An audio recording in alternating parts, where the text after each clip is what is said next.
దండం పెట్టుకో. ఏమండి, ఆ, నాకు చిన్న అనుమానం.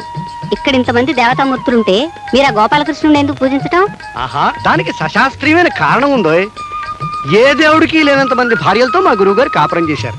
అంతఃపురంలో 8 మంది, రేపల్లిలో 16,000 మంది, భక్తురాలు రాధని ఏకకాలంలో ఏలుబడి చేసి దేవుళ్ళందరిలో చరిత్ర సృష్టించిన దేవుడు ఎవరు?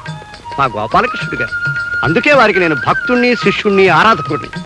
ఆ శృంగార పురుషుడు ఇలా మురళి వాయిస్తే 16,000 మంది గోపికలు నాట్యం చేసేవారట. అనుకున్న చిన్న డీటెయిల్ మిస్ అవుతుంది.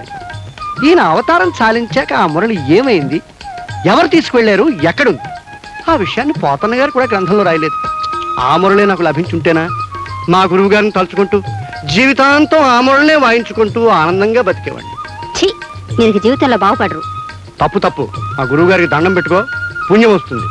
స్వామి, మురళి ఎక్కడుందో చూపించు తండ్రి.